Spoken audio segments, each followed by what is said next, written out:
à tous, bienvenue dans Ciné Série et compagnie qui part à l'aventure de l'autre côté des écrans. Un docteur, une justicière, un commandant de bord, un directeur de prison, voilà quelques-uns des personnages qui vont vous envoûter à l'image de ces œuvres qui nous entourent. Will Smith incarne dans Seul contre tous le rôle d'un célèbre médecin nigérian qui osa dénoncer les dangers physiques de certains sports, dont le sacro-saint football américain. Cela valait bien une déclaration à cet acteur qui aime prendre des risques. Il exerce un métier qui fait rêver, mais lui, c'est aussi grâce au cinéma qu'il a la tête dans les nuages. Entretien avec François Suchel. C'est un maître du cinéma asiatique. Le Taïwanais Housi Aoussienne a reçu le prix de la mise en scène au dernier festival de Cannes, l'occasion d'une leçon de cinéma très picturale. Comment le petit écran s'empare-t-il du système judiciaire? Réponse avec Madame Esseri qui aurait pu demander son avis à Guillaume Gallienne. Rencontre avec l'acteur de retour au cinéma dans le rôle tragique d'un directeur de prison tombé amoureux de l'une de ses détenues.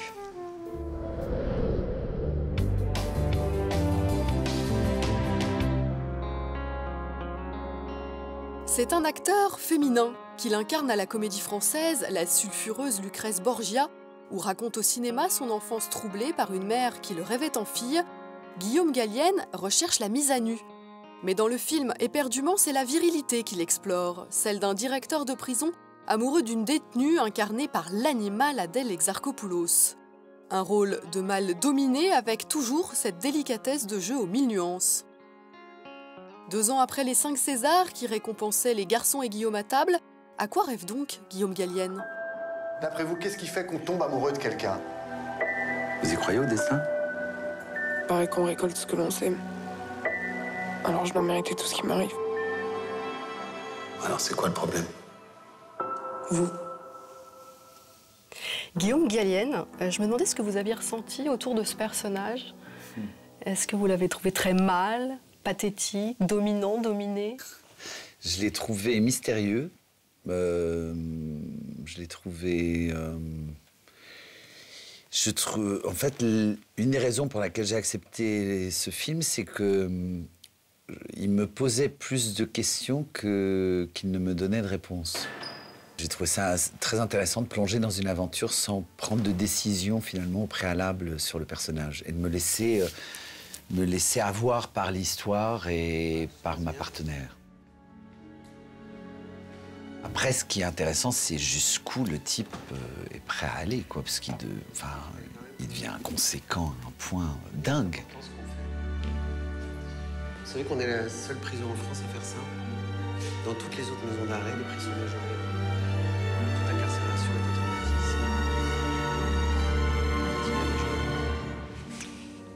automatisée. Alors comment vous l'avez trouvé ce personnage? Est-ce que c'est passé par le physique? Moi, j'ai juste pointé le fait que je trouvais le personnage quand même avec un fond de narcissisme, dû à une frustration qui est racontée dans le film sur le fait qu'il voulait être artiste. Voilà.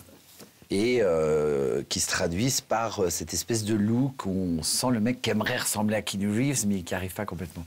Donc voilà, et qui doit faire un peu de fond de chez lui, et qui en même temps le lissage brésilien, et voilà. Un look, quoi. Il est looké.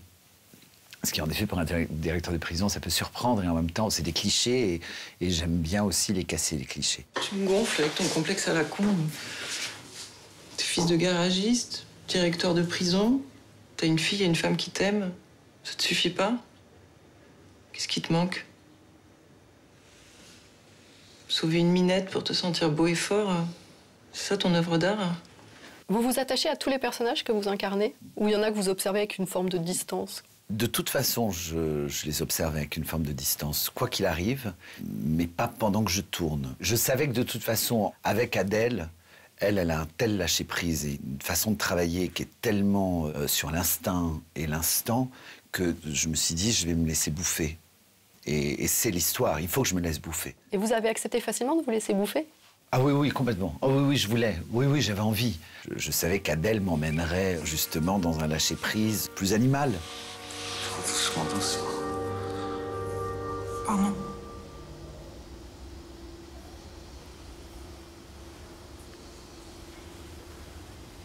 Tu veux toujours partir? À l'époque de la sortie du film de Jalil Lesper, Yves Saint-Laurent, vous aviez dit qu'il y avait beaucoup plus de vous dans le personnage de Pierre Berger qu'il n'y en avait par exemple dans le personnage, enfin, ou les personnages de Guillaume et les garçons à table. Dans celui-ci, il y a quoi de vous? Je ne m'en rends pas compte, mais il y a certainement des choses... une capacité à pouvoir tout foutre en l'air tout en voulant bien faire, j'imagine. Une espèce de tenue comme ça, mais qui ne tient pas la route. Ouais, j'imagine. Ça vous fait sourire? Ben ouais, parce que je trouve ça joli que vous l'avouiez aussi vite. On a parfois peut-être besoin de recul sur les rôles. Mais je paye quelqu'un toutes les semaines, assez cher pour pouvoir répondre. Et du à coup, les question. journalistes en profitent. Bah ouais. C'est ça qui est merveilleux. Oui. Vous êtes suivi? On a des psys ici, ils peuvent vous aider, vous savez. Je préfère parler avec vous. C'est pas flagrant. Mais si vous voulez, on peut se voir de temps en temps avant votre procès. Pour parler. Parce qu'on a terminé, là? Non? J'ai du temps. Ça tombe bien, moi aussi. Moi, j'ai été assez estomaquée par la finesse des expressions sur votre visage. Il y a des trucs infimes qui passent quand il fait un trait d'humour plus ou moins réussi, quand il a une petite attention pour sa femme. Et je me demandais si vous faisiez ça même au théâtre. Au théâtre, on sait que le spectateur est plus loin, donc il vous voit moins. Est-ce que c'est quelque chose qui est toujours là? C'est une très bonne question parce qu'elle est pile en ce moment. Il se trouve que ça dépend vraiment du partenaire ou de la partenaire. Avec Adèle, je peux. Là, par exemple, avec Éric Ruff, je peux aussi dans Lucrèce. On fait des trucs qui sont des gros plans de cinéma, mais lui, il me fait des regards, mais même des stars américaines dans les plus grands westerns ne font pas ces regards-là, enfin des trucs, mais ces trucs-là, c'est un lâcher-prise et vous pouvez le faire avec quelqu'un en qui vous avez une confiance totale, et c'est le cas avec Éric Ruff et c'est le cas avec Adèle.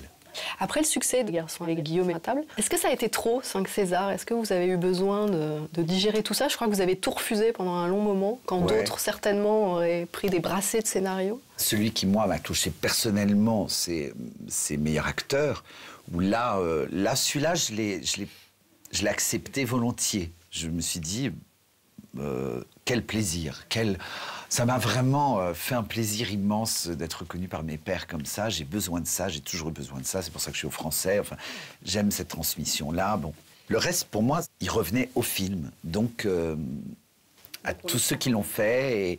Et alors là, pour le coup, je ne l'ai pas pris trop, perso. Donc, finalement, ça n'a pas été lourd. Ça a été lourd dans l'effet médiatique. Et là, maintenant, aujourd'hui, j'en vois les bénéfices aussi, parce que par rapport au rôle qu'on propose, mais je vois aussi les défauts que ça apporte. Là, par exemple, j'ai appris il n'y a pas longtemps qu'il y a un très grand réalisateur avec qui je rêve de travailler. J'ai appris qu'il ne m'a pas proposé un rôle parce que c'est un second rôle. Je dis, pourquoi? Alors, qu'est-ce qui, aujourd'hui, mène votre désir? Bonne question, votre honneur. Je crois que j'ai envie de faire des choses moins iconoclastes que je n'ai pu le faire auparavant. Ou bien alors avec des gens qui, justement, peuvent se servir de l'iconoclasme, mais pour le briser. Je commence à avoir moins besoin d'un cadre pour trouver ça beau. Voilà, je commence à être... en fait, je commence à être touché beaucoup plus par le réel. Un artiste touché par le réel qui parle avec délectation de son prochain rôle, celui de Paul Cézanne, sous la direction de Daniel Thompson, un personnage qu'il peindra à sa manière, par petites touches.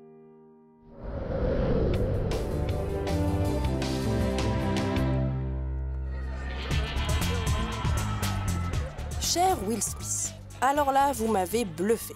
Une arrivée à la Men in Black, bruyante, impressionnante, tous vos fans hurlant votre nom, et vous posez, classe, souriant, tellement calme, sachant déjà la belle surprise que vous allez leur faire alors qu'ils l'ignorent encore. Car dans Seul contre tous, loin du Dr J, vous êtes Bennett Omalu, cet autre docteur nigérian bardé de diplômes et expert en autopsie qui fut le premier à associer scientifiquement commotion cérébrale et football américain, une déclaration choc qui fit mal au pays du Super Bowl dans les années 2000.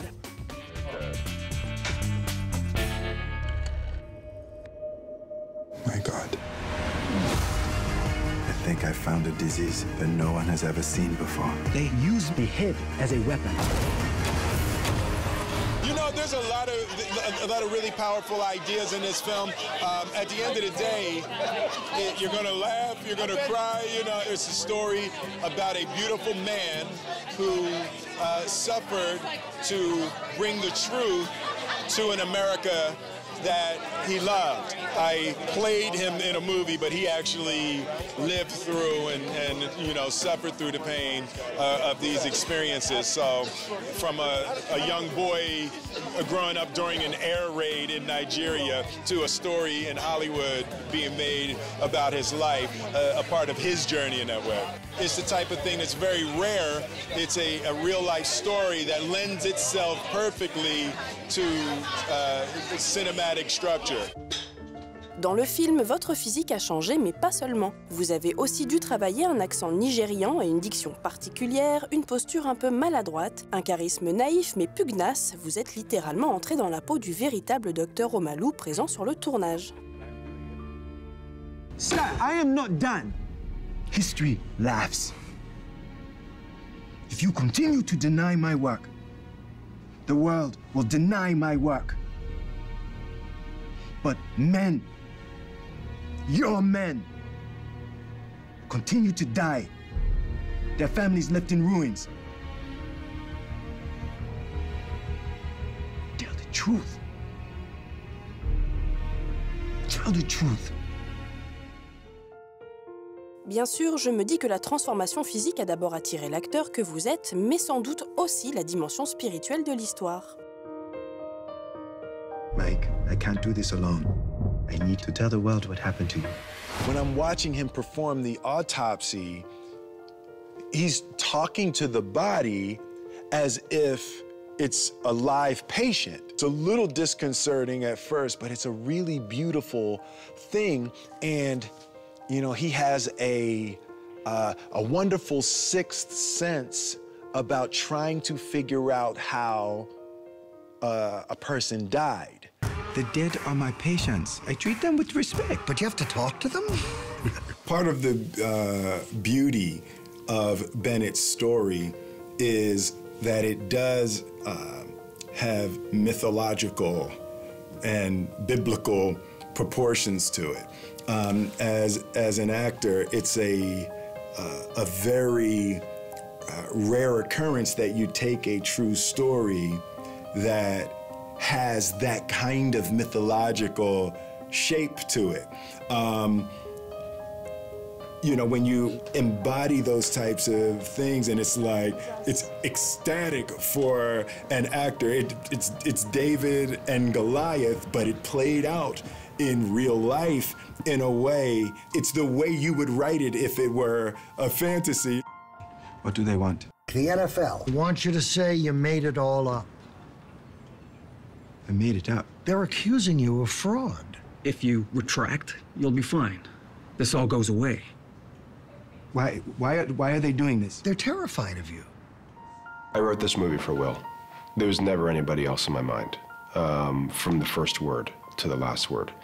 And partly because Bennett is such a complex, joyful intellect, so is Will. He's all those things. And he was able to inhabit Bennett's awkwardness and strangeness, and you know, people are going to watch this film and not recognize for a while that it's Will at all. I think you're going to be an American hero. I'm not even an American. That's even better.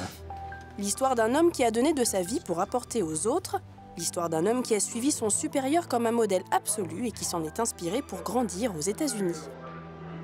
For Bennett, Cyril Wecht represented the image of the successful American. So Bennett was doing everything that Cyril Wecht was doing, the suits that he was wearing, the type of car that he had, the way that he dealt with people. Cyril Wecht became an image of the American dream. C'est drôle que vous disiez ça, mon cher Will, car pour beaucoup, vous incarnez ce rêve américain. Oui, vous, la star internationale issue du hip-hop et de la télévision, classée parmi les plus influentes d'Hollywood, vous servez aussi de modèle à beaucoup. Alors merci de continuer à nous faire rêver, surtout dans des rôles qui vous vont si bien.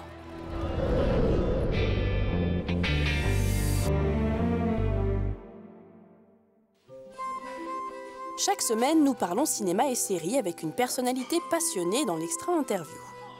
Aujourd'hui, c'est François Suchel, commandant de bord d'une compagnie aérienne, écrivain et réalisateur qui revient sur sa passion pour un cinéma contemplatif et intelligent.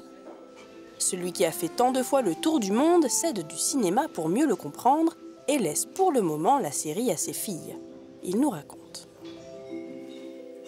Souvent, on dit que le cinéma, ça sert à voyager.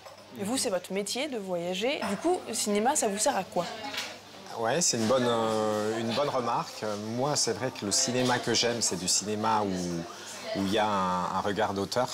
Voilà, je suis plutôt branché cinéma d'auteur que grosse superproduction.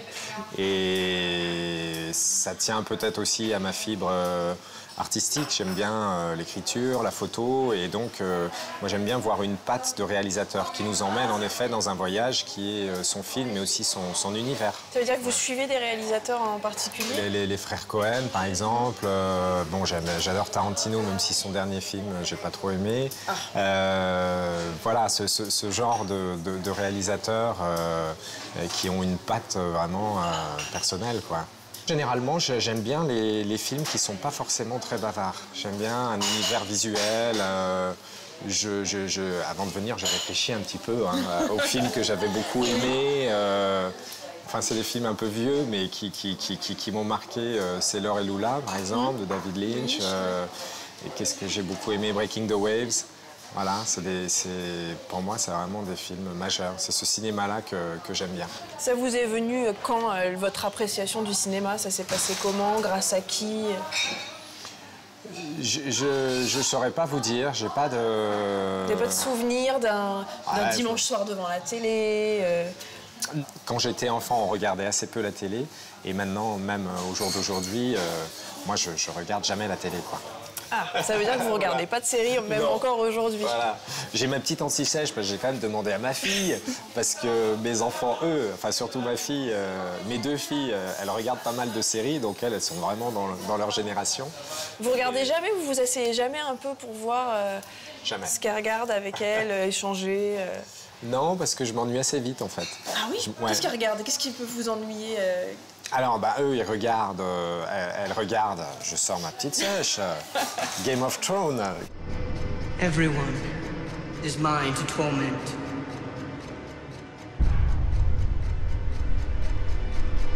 The long night is coming.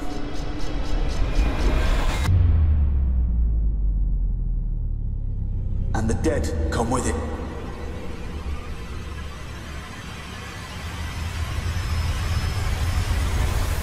Gossip Girl, Breaking Bad. Si, j'ai regardé le premier de Breaking Bad quand même. Mais juste le 1, voilà. C'est marrant que vous ayez pu, enfin, vous soyez parvenu, moi ça me paraît improbable, de regarder un épisode et de vous dire, bon, ce qu'il advient de ce personnage, en fait, c'est une question de temps.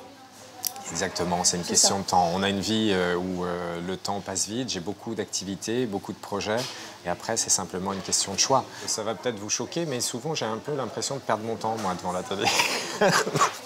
Mais cela dit, c'est très subjectif, hein. Il y a des choses qui sont très bien. Et je pense que notamment dans les séries, il y a beaucoup de scénarios intéressants. Mais c'est vrai que j'en profite pas beaucoup. Mais je préfère pour le coup le cinéma. Est-ce qu'il y a un film dont vous diriez que vous êtes sorti grandi et du coup que vous aimeriez peut-être transmettre à vos enfants ou à vos amis parce que c'est un film qui peut faire avancer? Le dernier film qui m'a vraiment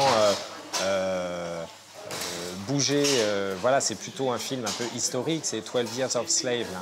Là. Ce film, je ne savais pas qu'à cette époque, il existait des Noirs américains qui vivaient dans le Nord, tout en ayant finalement dans le même pays au même moment, dans le Sud, ces mêmes Noirs américains qui étaient esclaves, quoi, et que certains pouvaient être enlevés pour être amenés dans les exploitations du Sud. C'est une histoire, ça, qui m'a vraiment bouleversé. Mais voilà, ça c'est le genre de film que j'ai envie de montrer à mes enfants, mais c'est plus une référence un petit peu historique pour dire qu'il faut évidemment avoir toujours en tête un certain nombre de valeurs. Ça, j'aime bien. C'est une forme d'éducation. C'est une forme d'éducation, complètement, bien sûr. Alors, vous avez effectué un long périple de la Chine à la France en vélo, que vous avez documenté vous-même. Et je me suis demandé si vous aviez pensé à ces réalisateurs qui vous touchent ou à ces films que vous avez vus, et dans la façon dont vous vous filmez, et dans la façon dont c'est monté. Est-ce que vous aviez des choses en tête? Bien sûr, bien sûr. Bah, c'est vrai que pour moi, ça a été une première expérience de réalisation, ce film, donc, qui s'appelle Sous les ailes de l'hippocampe. Par contre, c'est vrai que j'avais déjà une expérience de photographe. Voilà, j'ai fait beaucoup de photos pendant longtemps. Et donc, au niveau du cadrage, je savais déjà ce que je voulais faire. Après, j'ai eu aussi des conseils d'amis à moi qui sont réalisateurs, par exemple, de systématiser certaines prises de vue, tout ce qui était le lien entre le ciel et la terre, essayer de développer ce lien-là pour pouvoir l'exploiter après au montage. Aux commandes d'un Airbus, j'ai parcouru le monde. Canton, Paris, je connais ce vol par cœur. Maintenant, je veux voir de près tout ce que j'ai survolé. Suivre la ligne aérienne. Retrouver l'espace, ses langages, ses odeurs. Parce que je suis trop souvent parti, je veux enfin voyager, quitte à délaisser ma famille.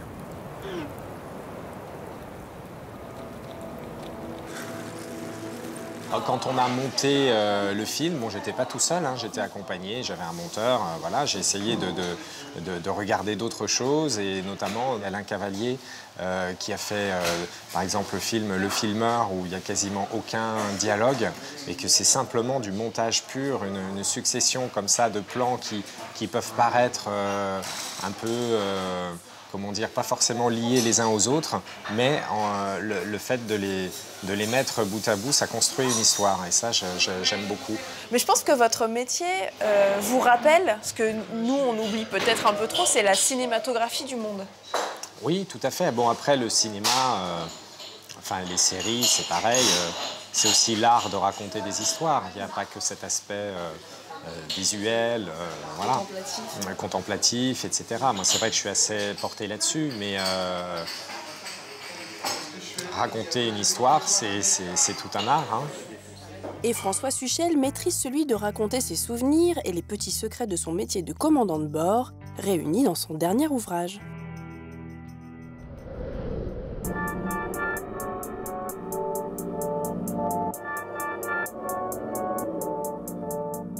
À suivre dans le Screen Parfait, le réalisateur taïwanais Hou Hsiao. Si vous aimez le cinéma asiatique, vous avez sans doute vu certains de ses chefs-d'œuvre, comme Le Maître des marionnettes ou Millennium Mambo. Et si ça n'est pas le cas, eh bien son nouveau film, The Assassin, récompensé par le prix de la mise en scène au dernier festival de Cannes, devrait vous ravir par son immense beauté. Leçon de 7e art par un maître de l'image. Mais avant cela, Madame Esseri s'intéresse à la façon dont le petit écran raconte le système judiciaire américain.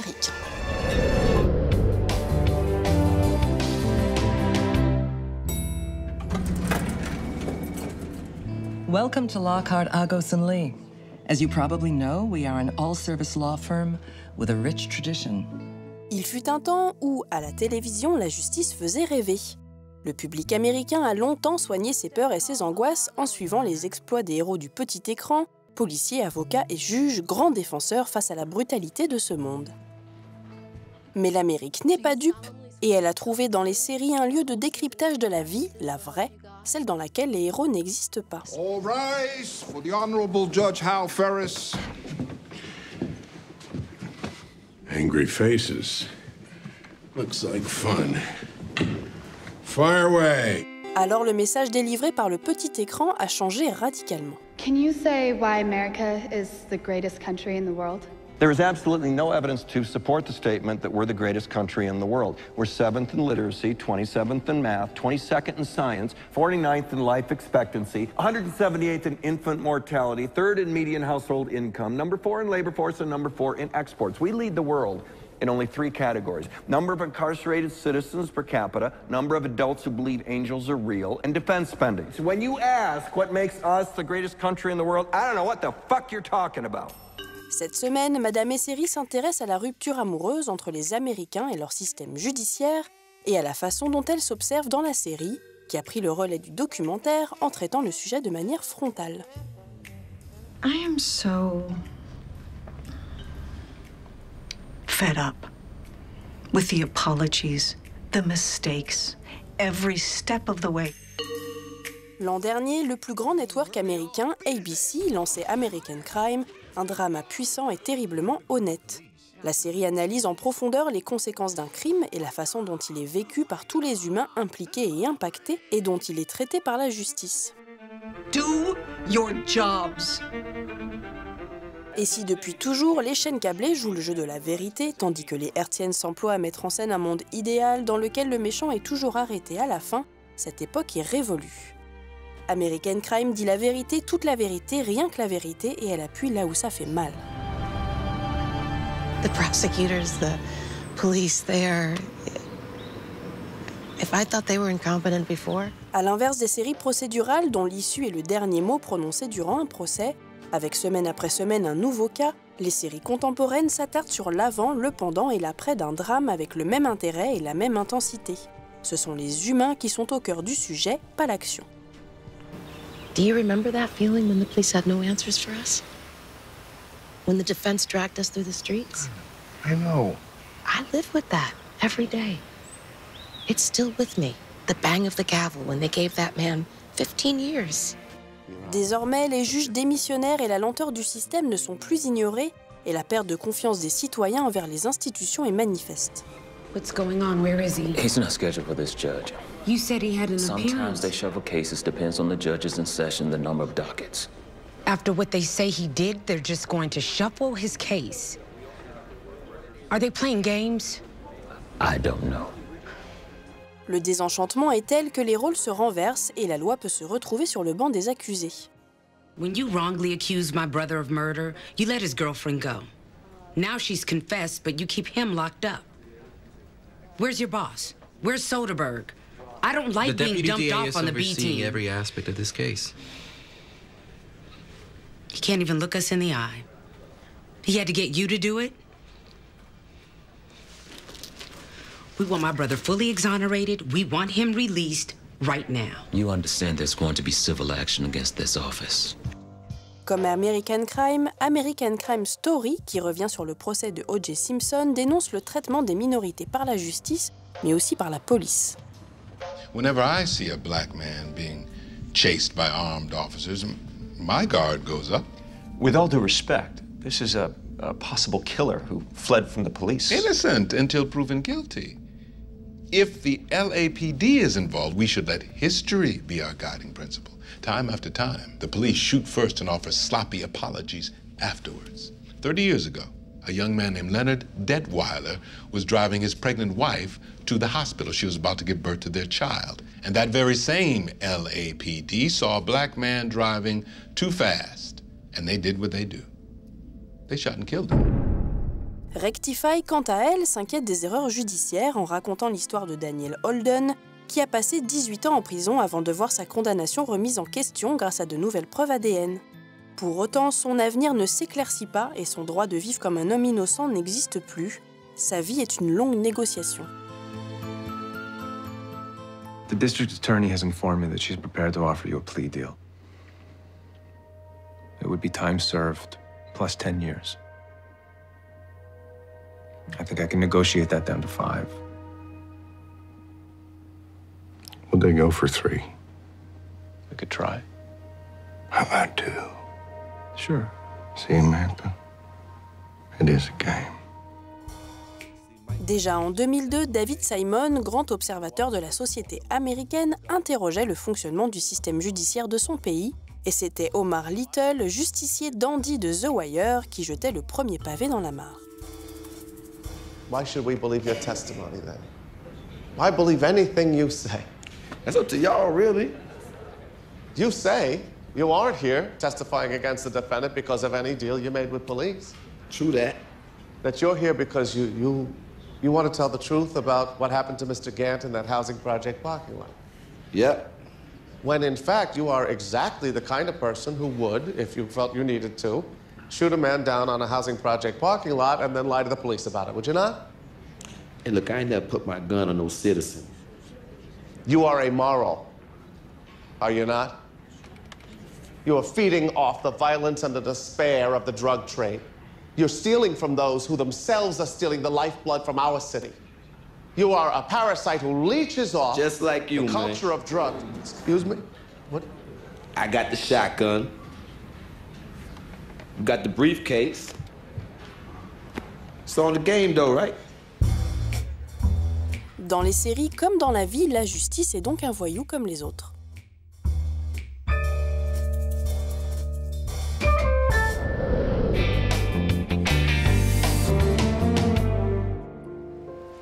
Quand vient la nuit et sonne l'heure, les films s'en vont, mais Wu Shuaoxian demeure. Cela faisait 8 ans que le grand réalisateur chinois n'avait pas tourné. Grand créateur de forme et promoteur de beauté, il sort de son absence avec The Assassin. Pinceau ou stylo, on ne sait comment définir le travail de sa caméra. Et quand on vient pour explorer son cinéma, l'homme se dérobe, confirmant ce qu'est pour lui la place du réalisateur, en retrait, caché.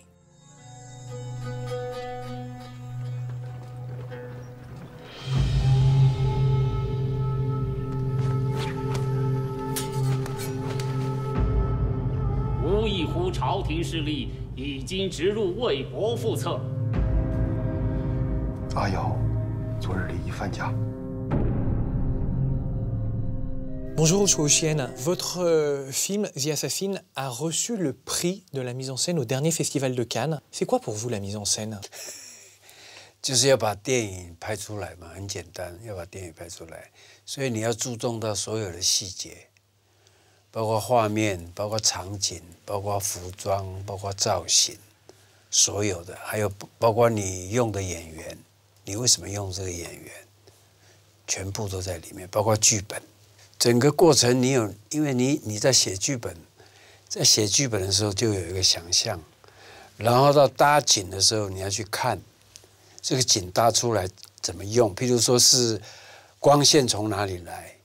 因为我搭的是外景，外景，因为我不喜欢在摄影棚，摄影棚打灯其实很费时间，而且打得不见得好，所以太阳从这样子很好，然后搭好以后，所有的这些细节你都要检查，你感觉 OK 就可以拍了，其实都有。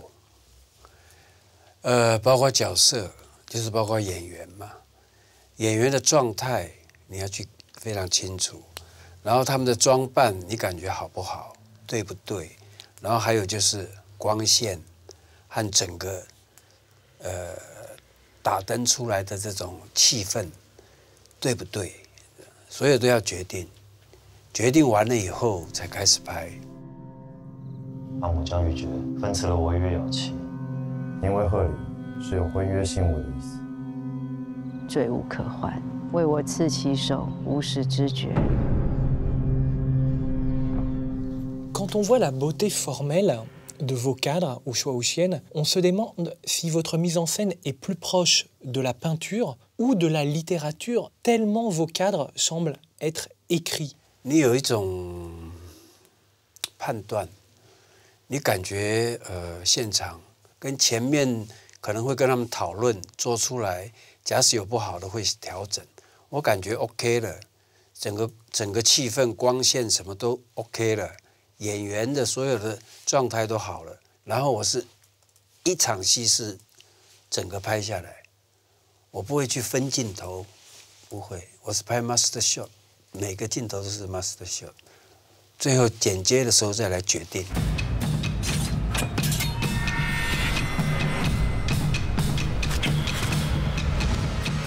Peut-on distinguer, quand on voit votre travail, le cadre pictural et le cadre cinématographique? Et est-ce qu'on peut les différencier? 没有啊，只有电影导演的，没有绘画师的。我不会去想绘画的事情，只能讲说就是你的眼光，你的画面的判断，因为画面是摄影师摆好，通常我跟摄影师合作就是我们都布置好了。 然后呢，他就会，因为马克利合作太久了，他每一个镜头他都要摆轨道，他会找到一个最好的角度摆轨道，摆轨道以后我看一下 monitor， 我感觉 OK， 通常都是这样，就 OK， 他就拍了，他要什么时候移动，他不会问我，跟我的感觉差不多，所以基本上调整的空间不大。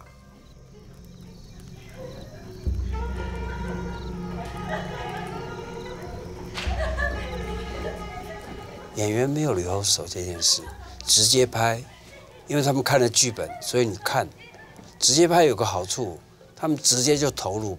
你 test 太多 ，rehearsal 太多以后，他会固定在一个状态。你说rehearsal 这样对了，他就会去投入就不够，他就会去想，他刚才rehearsal他怎么做到，他就变成有这个就不行。所以我是直接拍。没有rehearsal，直接看，对了就 OK 了。你不然你rehearsal完，他就会一直记得这个 take 是 OK 的，这种rehearsal是 OK 的，他就会去模仿他刚才那个就错了。他应该是直接投入，自己投入，然后就拍到，演到，然后我拍到就 OK 了。Vous utilisez le plan séquence, vous nous le dites. C'est quoi pour vous un plan séquence? C'est une façon de sculpter le temps? 雕刻时间，我不会想那么抽象，完全是现场的直觉。因为拍片拍那么久，现场直接感觉这样子，这个角度看一看，他光打一打，我看一看 ，OK， 我感觉就是这样。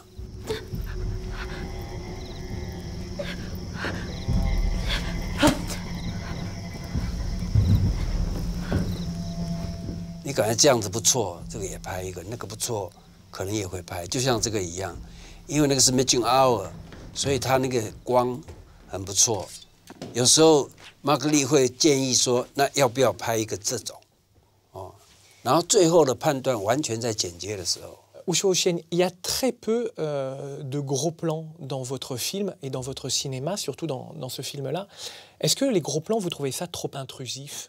因为我感觉一场戏它有一个情境，这个情境比演员的特写要重要。我不是在强调那个戏剧性，特写的意思就是演员的情绪的变化变得很重要。就是这个镜头那么长，基本上我喜欢那个情境的一种氛围。来人了！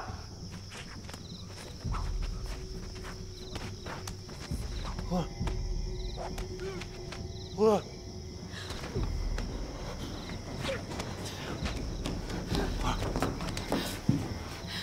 La dernière question, je la pose à tous les metteurs en scène, Wuxia Wuxian. Pourquoi filmez-vous?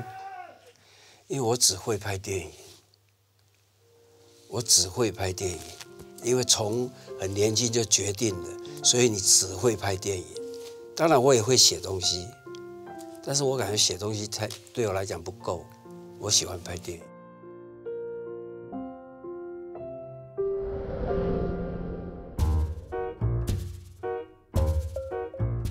Si les séries et compagnie, c'est tout pour aujourd'hui, mais je ne saurais trop vous inciter à succomber au charme vénéneux de ces œuvres qui nous ont accompagnés. Vous avez sans doute reconnu la patte de la photographe Bettina Reims. La Maison européenne de la photographie la célèbre à travers une première rétrospective en France. L'occasion de redécouvrir la façon dont cet artiste a capturé les 1000 visages de la féminité, mystérieuse, crue ou langoureuse, mais aussi d'appréhender d'autres facettes de son travail. Et puis une dernière petite recommandation, si vous habitez dans le Nord, rendez-vous pour l'un des festivals de cinéma les plus généreux qui soit, le Festival de Valenciennes, qui célèbre tout autant le documentaire que la fiction. L'invitée principale de cette édition, l'intense Nathalie Baye. Quant à nous, on se retrouve la semaine prochaine pour une nouvelle traversée des écrans. Salut!